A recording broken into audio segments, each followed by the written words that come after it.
Matthieu, chapitre 1. Voici la généalogie de Jésus-Christ, fils de David, fils d'Abraham. Abraham eut pour fils Isaac. Isaac eut Jacob. Jacob eut Juda et ses frères. Juda eut Péretz et Zérar de Tamar. Péretz eut Hetzrom. Hetzrom eut Aram. Aram eut pour fils Aminadab. Aminadab eut Nachshon. Nachshon eut Salmon. Salmon eut Boaz de Rahab. Boaz eut Obed de Ruth. Obed eut pour fils Isaïe. Isaïe eut David. Le roi David eut Salomon de la femme d'Uri. Salomon eut pour fils Roboam. Roboam eut Abijah. Abijah eut Asa. Asa eut pour fils Josaphat. Josaphat eut Joram. Joram eut Ozias. Ozias eut pour fils Jotham. Jotham eut Akaz. Akaz eut Ézéchias. Ézéchias eut pour fils Manassé. Manassé eut Amon.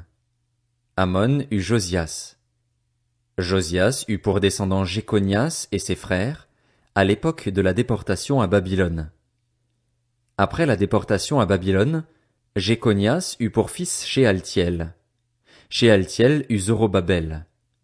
Zorobabel eut pour fils Abiud. Abiud eut Eliakim. Eliakim eut Azor. Azor eut pour fils Sadoc. Sadoc eut Hakim. Hakim eut Eliud. Eliud eut pour fils Éléazar.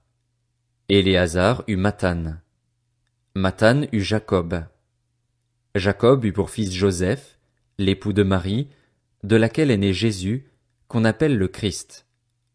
Il y a donc en tout 14 générations depuis Abraham jusqu'à David, 14 générations depuis David jusqu'à la déportation à Babylone, et 14 générations depuis la déportation à Babylone jusqu'au Christ. Voici de quelle manière arriva la naissance de Jésus-Christ. Marie, sa mère, était fiancée à Joseph. Or, avant qu'ils aient habité ensemble, elle se trouva enceinte par l'action du Saint-Esprit. Joseph, son fiancé, qui était un homme juste et qui ne voulait pas l'exposer au déshonneur, se proposa de rompre secrètement avec elle.